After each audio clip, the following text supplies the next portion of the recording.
This image just ruined FNCS Grand Finals. This team choked a 100-point lead, this team got robbed of their first FNCS title, and even long-term friendships got destroyed by this image. But what even is this? And more importantly, how did this simple PNG ruin FNCS for so many teams? Well, while this may just look like a bunch of random lines, this image is the result of the best minds in the game coming together to create an all-in-one master plan, with the goal to win FNCS by exploiting the weaknesses in other pros' game plans. And at this point, you may be thinking, well, even if this did work, who could even think of pulling this off?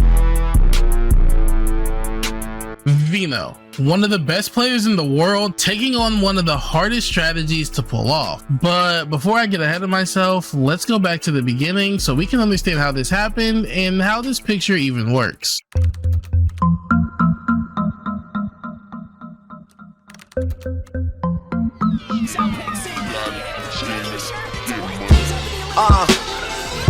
This the life for me. After their FNCS win in the first major, Vino, Vico, and Flixie were well on pace to fulfill the goal Vino had set after Global Championship. I think we can win. I think I can win all three.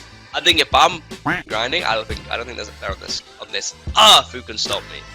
And they were looking unstoppable. With 8 Cash Cup wins and the FNCS title, they were looking to carry this momentum all the way into the next season, where they would immediately claim the best drop, Prime City. Between the POI, the train, and the black market, they would have more than enough loot to win FNCS, and they were off to a hot start, placing 2nd in the first divisional cup of the season. But this is where everything came crashing down, because when you have too much loot to even deal with, other players start wanting their share too. Worth mentioning today, in finals on EU, Veno started getting contested at Crime City, because teams started to recognize that to drop Crime City like this leaves you very split, and the team at Foxy Floodgate can rotate down the mountain and try to fight for the train.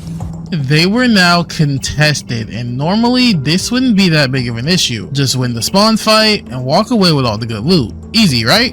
Well, not really. You see, Chapter 2 Season 2 introduced Dill Bits, a rare form of currency which players could exchange for gold pumps at the black market. I mean, there was other stuff too, but come on, what's better than a gold pump? And Crime City had 4 of these, 2 in the vault and 2 more on the train. So while Vino, Vico, and Flixie were busy fighting off spawn, other teams would take this as an opportunity to steal not only the train, but the black market loot and positioning as well. This was one of the worst things that could happen. So even though they would get a 5th in the next finals, they knew they wouldn't be able to win FNCS if they continued landing Crime City. So immediately after the Cash Cup, they would announce that they will be leaving Crime City and going to Masked Meadows. And at the time, this looked like the best idea ever.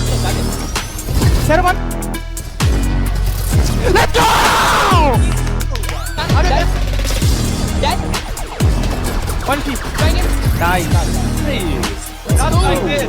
Not only did they win, but they won by almost 100 points, making it very clear that they were still a threat to win this FNCS as long as they were uncontested. And with their first Cash Cup win in the books, it would be a terrible idea for anyone to even think about contesting them. Well, unless your name is You know me.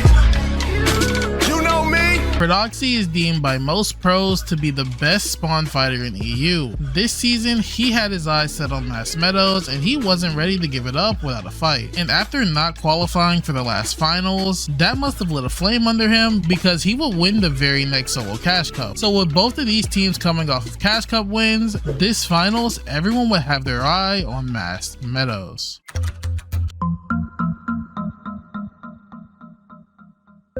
This is the part where our heroes fall. A 3-week-long struggle for a drought spot, and it would all start with Game 1 at Masked Meadows.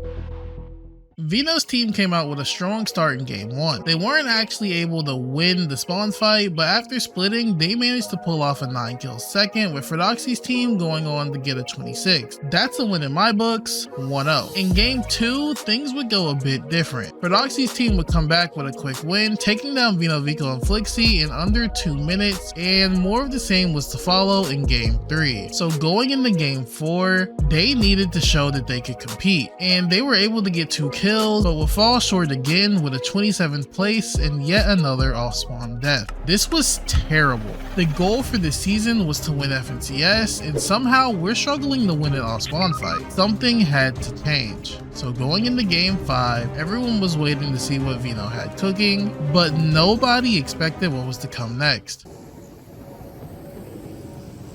Wait, where's Vino?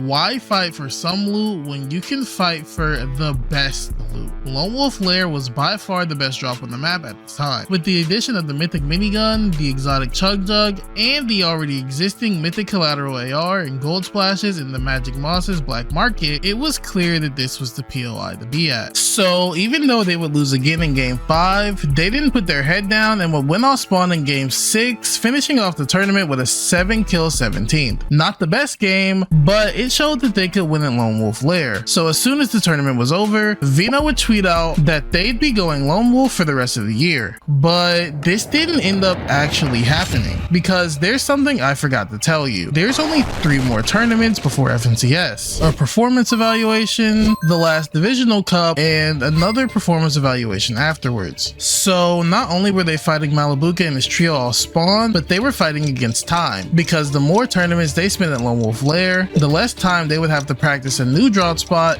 if this didn't work out, meaning this decision could haunt them in the future. So going into this eval cup, they needed a big win, but they failed, dying off spawn in not 1, not 2, but 3 of the 4 games and finals. But they weren't ready to give up just yet, and luckily for them, this week would be a little different, because Malibuca didn't manage to qualify out of the opens. So they would finally get a chance to see what they can do when they're uncontested. Veno surprise conned.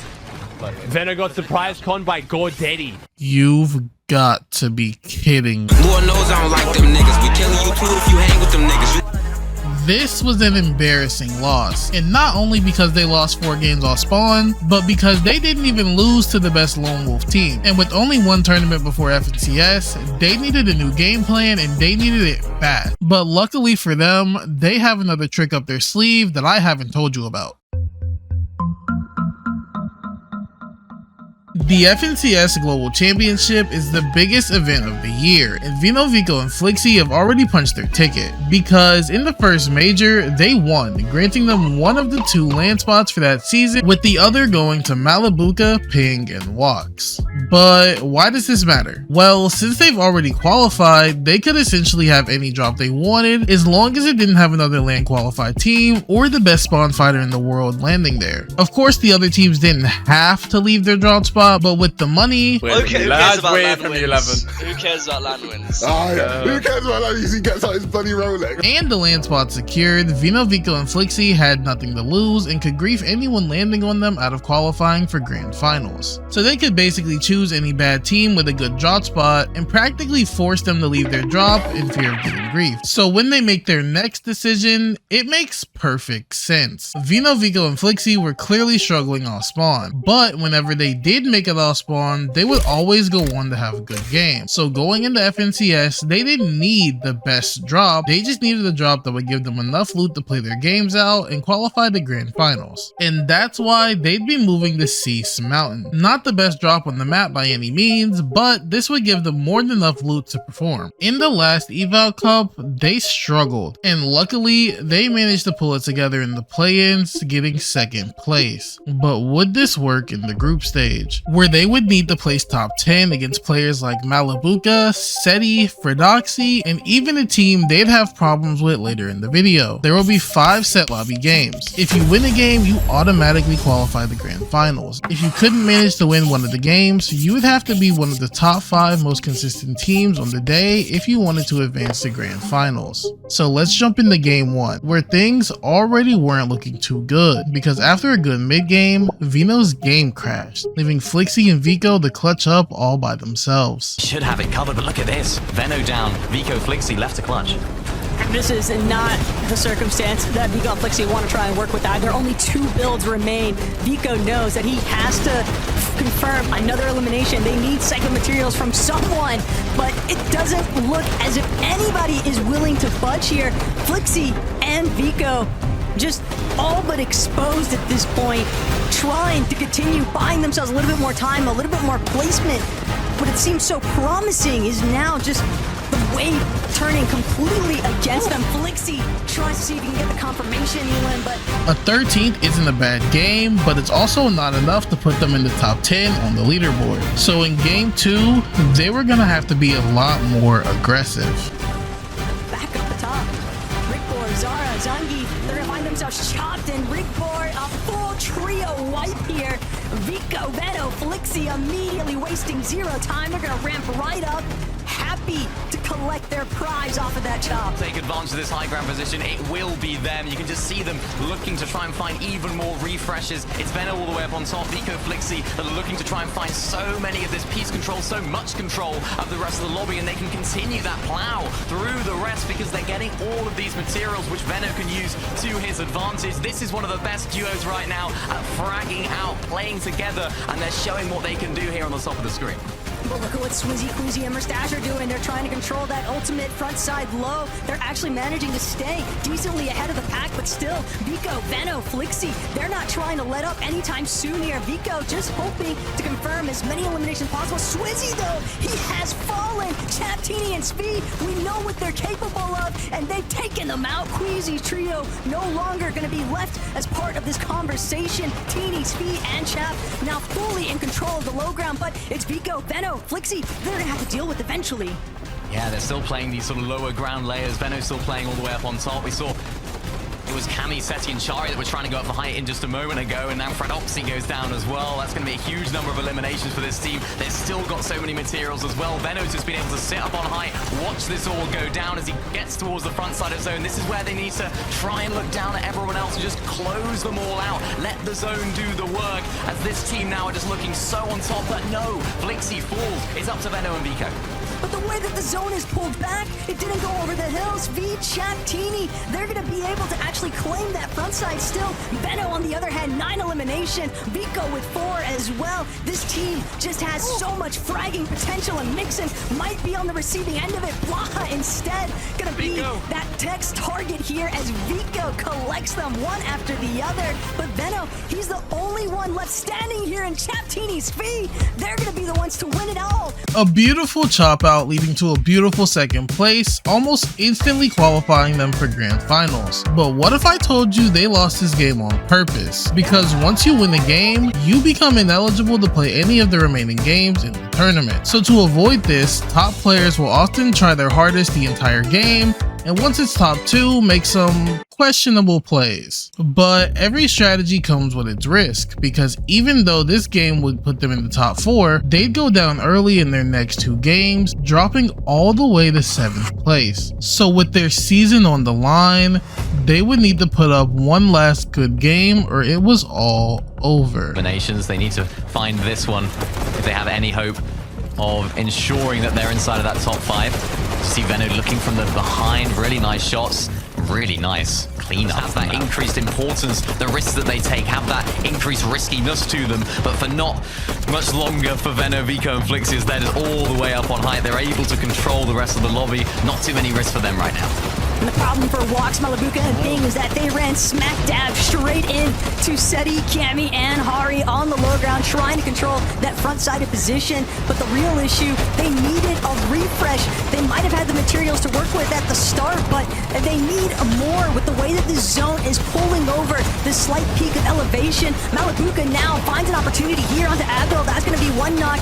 He's going to leave it up to Walks to actually confirm the body loot, get a little bit more of those siphon materials, hope that it can build just a couple more placements. All the while, Veno just collecting an elimination up above in the sky. They're dominating that low ground, but I think they get taken out as well. It's Vico that's causing absolute havoc down there. It's Vico and Veno up on a high. Can they take this final game? As it looks like Zara, Zangi, and Rickball are the only team that is still standing as a full trio. So Veno and Vico are going to try their very best now to close out this game. Jewel is still alive as well, so it can be done. A solo clutch is possible, and Vico also now needs a solo clutch too.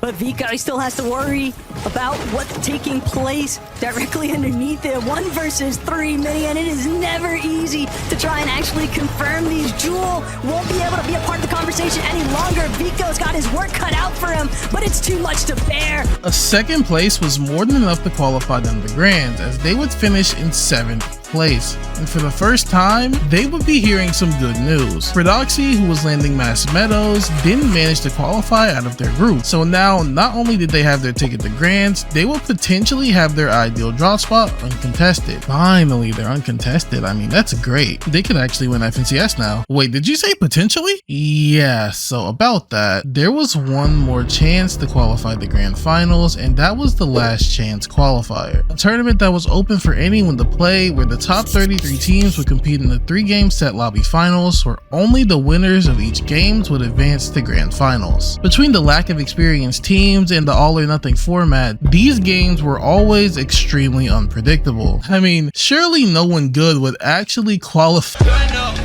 You know me. Oh, well, I guess I have to talk about this now.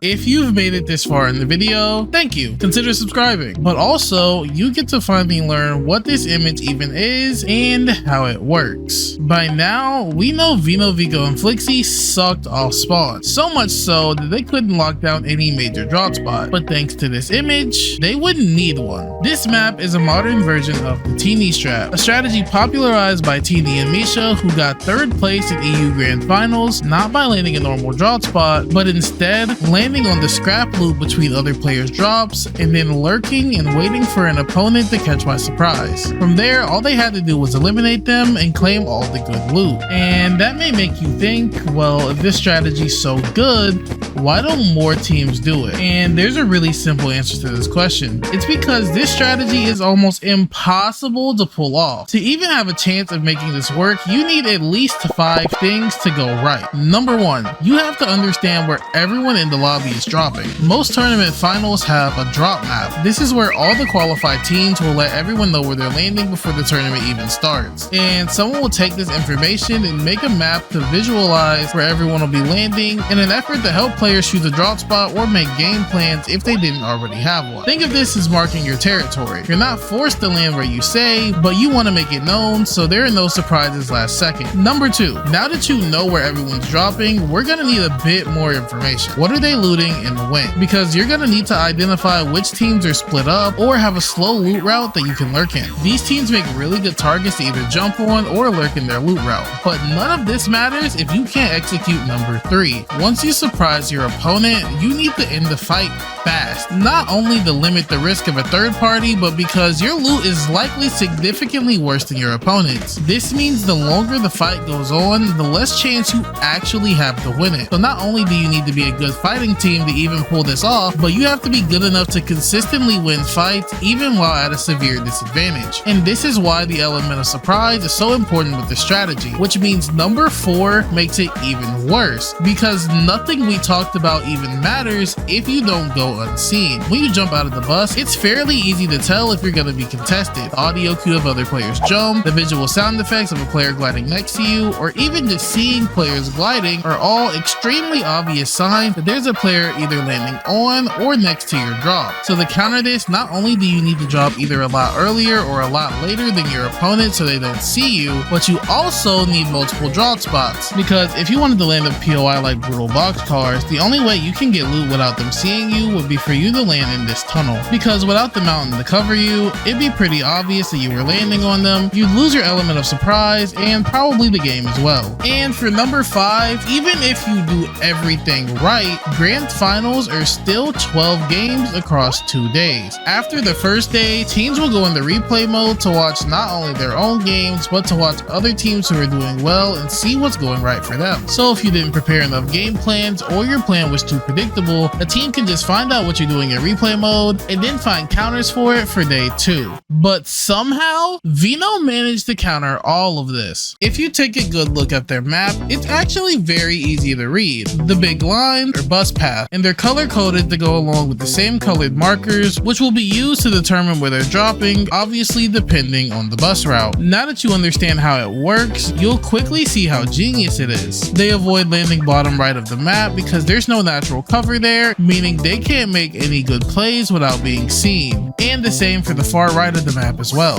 The locations of their markers are all in places where they can target teams that are extremely split up or have very slow loot paths, and the ones that aren't are marked on direct 50-50s where they can surprise con the team and end the fight very quickly. And on the drop map, they place themselves at masked meadows, so any team they would go to make a play on will be taken completely off guard because they're expecting to be uncontested and no one should be looting their area. Things were looking good, but the only way to know for sure was to try it out in grand finals. So with that in mind, let's get into game 1 and our last chapter, where you'll see not only if their plan worked, but how it also ruined FNCS in the process.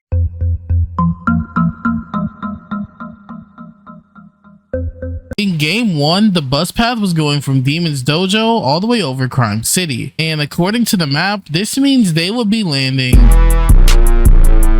They're able to catch Ricky off guard and make him swerve, but this loot alone wouldn't be enough, so they quickly make their way to the server room to get some quick materials and some better loot. And now that they're ready to fight, they can throw a launch pad down and do this. But what's this? Vico, Veno, Flixie, this is not Mass Meadows. And it doesn't appear as if Yanis' team had any idea for Strokey already going to be immediately eliminated. Vico now looking to close in with the rest of his team. This is not what anybody could have possibly expected here in Yanis. After winning off spawn, they go on to get a couple more kills before having their game cut short to not getting a siphon in in-game. But the plan worked, so in game 2, they were going right back to it. And they'd win off spawn again, and the same thing would happen in game 3 as well. But there was just one problem. They went down early in both of these games. This performance wasn't even enough to put them in the top 10 after game 3. So in game 4, winning off spawn wasn't enough. They needed something bigger. And unfortunately, this is when the image would claim its first victim. Game 4's bus would go from the north of Magic Mosses all the way to Shogun Solitude, meaning this game, they'd be landing outside of Pump Power, which quickly caught the attention of the Pump team, Pix, Darm, and Demis. But that's not the only team whose attention was grabbed by this play. Twy, Noms, and Avahalo have been losing to Mr. Savage at C-Split, so this game they decided they'd switch their drop to land at the north split right above Pump Power. Vino, Vico, and Flixie didn't see this coming, and this left them not only severely outlooted, but also stuck between two teams. Vino and Flixie would go down early, and somehow amidst the chaos, Vico managed to slip away, but for Pix, Darm, and Demis,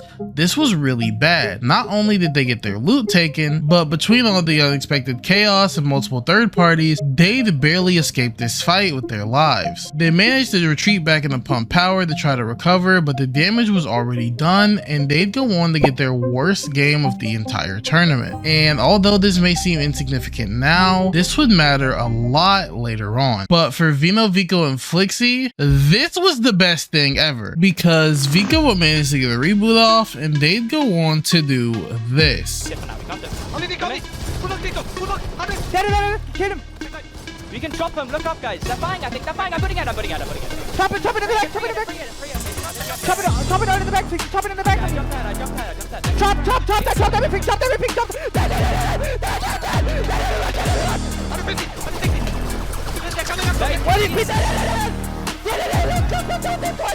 I'm going on him.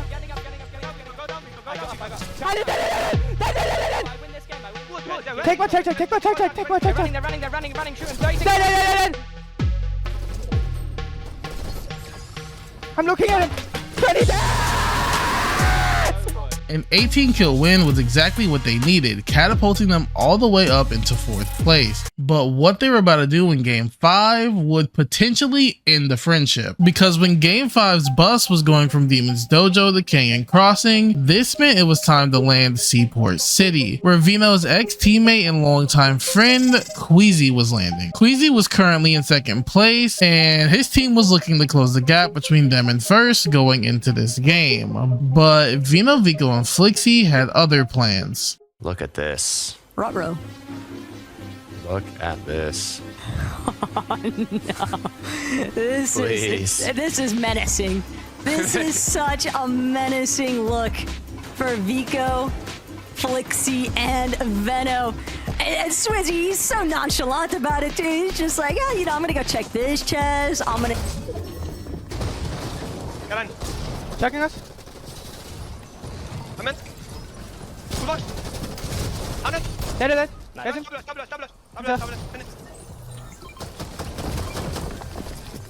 Bottom up. Dead. Kill another one. Nice. Go. Shitty ass Queasy mustache. Queasy managed to slip away, and after somehow surviving mid-game, he rebooted his team at Kappa Kappa Factory, but they had a big problem. They were over 200 damage below Surge, so they needed to take a fight, and with the zone going through Seaport City, this fight will be on to Vino, Vico, and Flixie. But being 263 below, I think literally their only option is going to be take this fight, and this is not going to be an easy one to win. Look, this is Queasy's backyard, and they've got to try and duke their way out of it. They have to take this fight though, Takata, because you're right, that 207 below damage threshold, 2-3 eliminations would be a big turnaround for this team, and Mustache trying to get the party started. Queasy though, he'll be the first to fall. Swizzy right after the fact. Too many optimal angles in favor of Vico's team, and they're just closing in onto Mustache. Nowhere left to run. Queasy's trio would go down with what would be their worst game of the entire tournament. But for Vino's trio, this was another chance to shoot up the leaderboard and potentially even overtake Queasy. All they had to do now was finish the job. We can get up the hill, we can make it. Watch out. Underneath us, 100. We should just try to make it up. Let him build, come back. Let kill him. Yeah, move him. I have medmits as well. Yeah, let's hold pump. I have 100 wood. Look at us, yeah. Clear it. On me. Turn back. We just have to get him. Alive, okay? Just wait, look at kills. We can jump up, tanking. 100. Dead, two. Get my full. Last one, 20 feet away. Nice. Good shit, top 6. A 6-kill 11th was perfect, bringing them all the way up into 2nd place. Their bizarre plan was actually working, or so we thought, because in game 6, this happened. Maybe going to get popping pretty soon there with Zandy and Fincheck. Vico trying to get the party started though. Onto Twy, out of Hollow, looking directly at Flixie, but Vico pays the price. Veno now trying to get the turnaround. Veno with the left side peek though. It's not where he wanted to be, and they're gone from the lobby. Day 1 conclusion, and our 2nd place team is down and out for the count. Their luck would finally run out, and they'd lose off spawn for the first time, going down in 33rd place. And while their inexperience might have caught up with them, they didn't fall too far down the leaderboard, ending the day in 6th place. But if you watch this FNCS live, you might not have even noticed this, because on this day, this one name dominated the entire broadcast. Malibuca's. God bless America.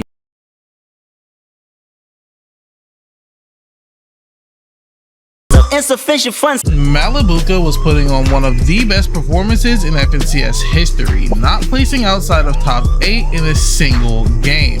But with word getting out about Vino's new strategy, we were all left thinking the same thing going into day 2. Vico, Veno, and Flixie, do you think they potentially going to contest them today?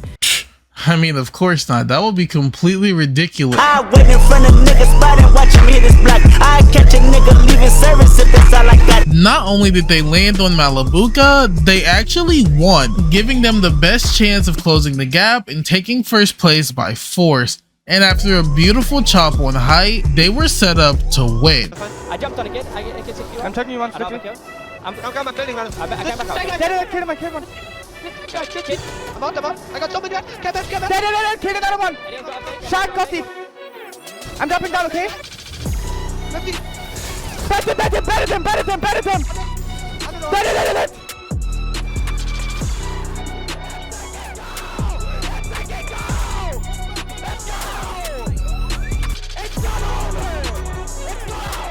It's not over. In fact, it's the closest it's ever been because Vino's 15 kill win put him just 17 points back of first place. He really slammed this on the table. His words, not mine. Lone Wolf was clearly the answer, and with the tournament still being close, they couldn't afford to leave it up to chance. They had to take matters into their own hands. So in game 8, they were running it back. They'd lose a winnable 2v1, but it's fine. Run it back. And in game 9, with their chances of winning on the line, they did this.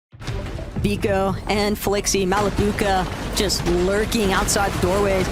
Vico and Flixie just clearing out the floors, but it's a close-in. Walks completely caught off guard. Whoa. Vico immediately jumping into the box with his teammates, and that is one pick already exchanged.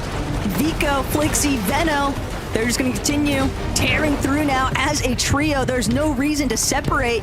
Flixie and Veno have taken different directions, though. They're going to reunite him. King immediately, the moment he exposes himself, just gets eliminated for it. 2 already in favor of Vico. He is out on a rampage. Winning off spawn wasn't enough. Since they died early in the game prior, they'd have to go big again if they wanted that first place spot. Watch out. Below us. On me, what? Take the layer, guys. Make space. So many mats. Follow me. Yeah, take over. Dude. Yeah, 250 mats. Be ready on pull. Chugging. Be ready on pull, guys. I did it! Pulls back. Dead here, on my mark. On our roof. Under 50. Trying to sang them. They're getting fucked. Look. Down our roof. Play. In our box. Yeah. Dead. I smacked down. Come on. Under 50. Get my jump. I dead. I died. Fight, TikTok. I'm dropping 2 jump. I can drop you mats. I drop mats. Take your time, Vika. Don't die. You on. No. A 12 elim third was big, but not big enough. This actually didn't even put them in the top 2. Editor's note, they actually were in second place. I had the leaderboards wrong. With first place being, oh, you've gotta be kidding me. You know me. Fredoxy had snuck in out of nowhere and taken first place, which left Vino's team with 3 options. Contest Fredoxy at Mass Meadows, continue going Lone Wolf, and hope to get enough points to beat both Malabuka and Fredoxy, or go back to their strategy from day 1 and close out the tournament. They went back to Lone Wolf Lair, but this time, it was different. This was no longer some surprise contest. Malabuka knew exactly what was coming, and the fights were starting to drag out, forcing both teams to use all their resources. To make matters worse, other teams in the area started to notice what was happening at Lone Wolf Lair. So the longer the fight went on, the higher chance of both teams getting third-partied and going down early. They couldn't afford this, so they made the only play they could, disengaging, running away before any third parties would even get the chance to clean them up, and unfortunately this was the beginning of the end. They didn't manage to get the kills all spawns, so they didn't have surge damage to play the game out, nor did they get the black market loot, which was the entire reason they wanted to land Lone Wolf in the first place. I wish I could tell you they won a mid-game fight and somehow clawed their way back into the game, but they didn't. Instead, they went down early in 25th, and at this point it was safe to say they had lost the plot. They kept going Lone Wolf Lair, but it was already too late. They were simply too far behind to catch up. They made a good effort in game 11 with an 8th place, but were still staring down a 100-point deficit from the top 2 teams. The damage was done. there was no way they would be able to catch up to both teams, as even if they managed to kill one early in game 12, the other team was landing across the entire map. Pigs, Darman, Damus put on a masterclass, almost getting 500 points in day 2 alone. If they were uncontested in game 4, it's not crazy to say that they could have won the entire tournament. Queasy, Swizzy, and Mustache managed to recover as well, placing top 5 overall, but easily could have had an FNCS winning performance had they had that extra game. And Malibuca's trio still managed to place top 4 while being contested the entirety of day 2, placing higher than Vino's trio, who went down on spawn in game 12 and finished in 6th place. Did any of these teams have actually won FNCS? We'll never know. But what we do know is this image ruined FNCS for everyone involved.